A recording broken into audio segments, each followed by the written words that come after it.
There's a strange moment happening in the car world right now.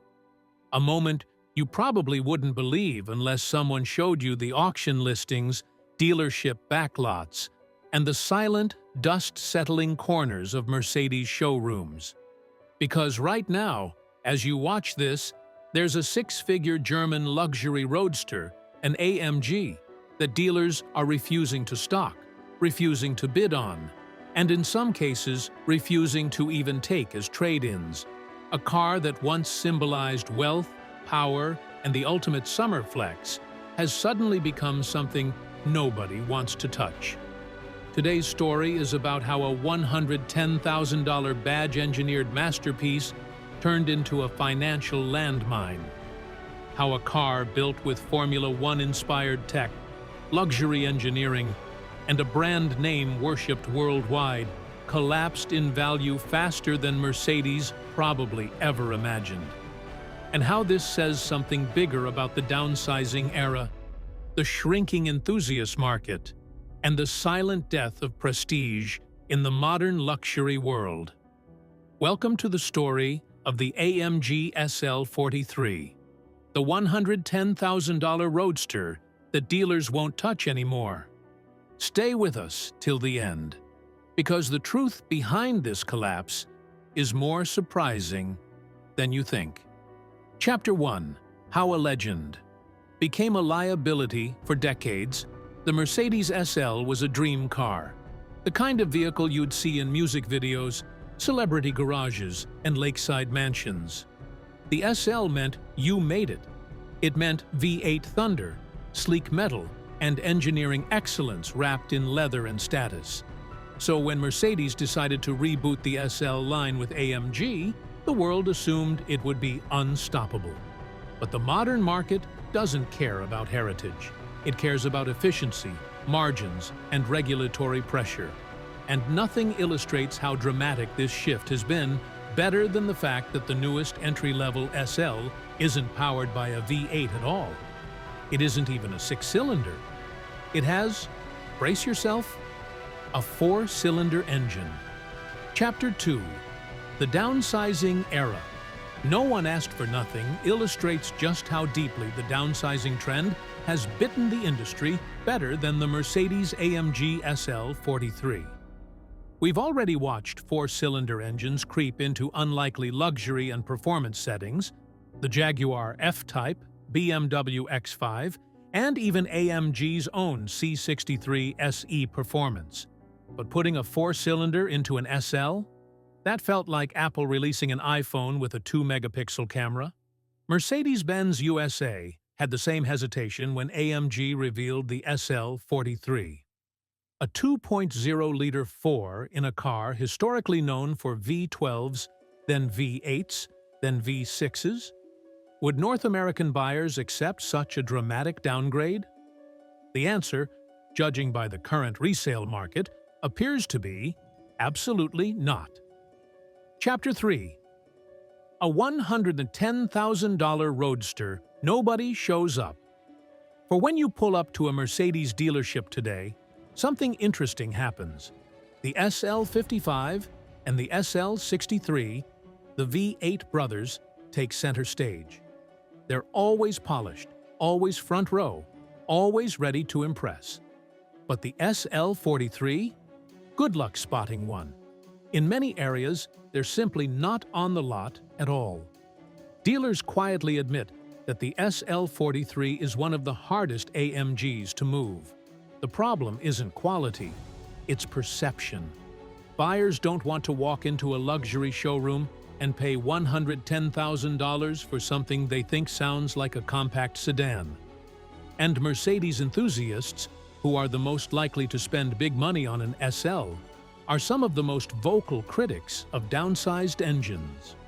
Chapter 4. When luxury no longer feels like luxury. The SL43 was supposed to be the affordable AMG Roadster, an entry point at $109,900 before options and fees. It undercut the SL55 by about $27,000, which sounds like a win for buyers. But in the high-end market, cheaper doesn't always mean more appealing. Luxury buyers often want what's best, not what's almost best. The SL55 gets a 4.0-liter V8, 4MATIC all-wheel drive, and the status associated with having the real AMG engine. The SL43, by comparison, feels like a downgrade, an intentional compromise built to meet emissions rules, not enthusiast expectations. Chapter 5. The auction market that exposed the truth. When dealers hesitate, the used market reveals the real story. And the SL43's story is brutal. Cars with less than 5,000 miles have already started showing up at auctions for prices that barely break the $80,000 mark. Some have dipped closer to the mid-70s. That's a $30,000 plus plunge in a year for a car that was supposed to be a smart gateway into AMG ownership. Buyers at these auctions aren't amateurs. They're seasoned wholesalers, dealer networks, and collectors who know the market better than anyone. If they're all collectively refusing to bid high, it means something is fundamentally wrong with demand. Some auction listings get zero bids at all. Zero. On a nearly new AMG. Chapter 6. How Mercedes accidentally sabotaged its own car. Mercedes never intended for the SL43 to fail. In fact, on the engineering side, they took it seriously.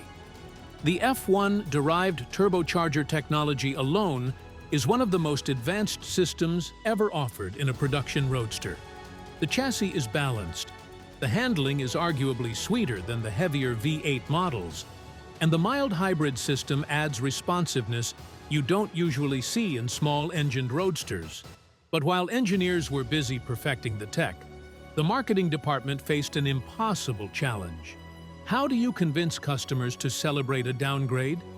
How do you tell someone that their new $110,000 luxury roadster is actually more efficient than powerful? More clever than theatrical? More restrained than exhilarating? Chapter 7. The emotional factor that killed the sale. Ask any AMG enthusiast what they love most about the brand, and the answer is never fuel efficiency or smaller turbocharged engines with electric assistance. AMG is about personality, identity, presence, the feeling of unfiltered combustion, torque, and authority. The SL43's mistake wasn't its engineering, it was its emotional disconnect. A four-cylinder SL feels wrong, even to people who don't know much about cars. The sound doesn't match the styling, the price doesn't match the experience, and the brand name doesn't match the performance identity that buyers expect. Chapter 8. When entry-level stops making sense. Entry-level works when the product category naturally supports it. But the SL isn't a budget class. It's not a starter car. It's not something you work your way up from. For generations, the SL has been a finishing line car, a reward, a status symbol, a life milestone. So an entry-level SL feels like an identity crisis, a contradiction. Imagine a budget Rolex with a plastic strap, or a light edition Louis Vuitton bag made from canvas instead of leather. It might technically function. It might technically count as the real thing, but emotionally, it breaks the fantasy. Chapter 9. Why dealers refuse to take the risk. Car dealerships don't survive on passion. They survive on margins and turnover speed. A car that sits for months is dead weight. A car that drops in value so quickly that buyers feel cheated is a long-term liability. And a car that creates customer dissatisfaction, the kind that leads to bad reviews or bad trade-in fights, is a threat. The SL43 checks all those boxes. Dealers won't touch it because it sits too long. It depreciates too fast. It annoys too many customers when they realize how little it's worth later. And worst of all, it takes floor space away from cars that actually sell. Chapter 10. a $110,000 lesson in brand identity. The collapse of the SL43 isn't just about one car. It's about what happens when a luxury brand misunderstands its own identity. Mercedes tried to modernize the SL, but in doing so, they stripped away the core traits that made it iconic. Luxury buyers don't want almost an SL. They want an SL. Enthusiasts don't want efficient performance. They want emotional performance. Dealers don't want maybe it'll sell eventually. They want this will sell tomorrow. The SL43's story is a reminder that heritage matters. Emotion matters. Customer expectations matter. When brands push too far into efficiency and downsizing without protecting the soul of their products, the market pushes back. Hard. Final chapter. The car that will still be a legend. One day, ironically, the SL43 may end up becoming a collectible decades from now, not because it was loved, but because it was misunderstood.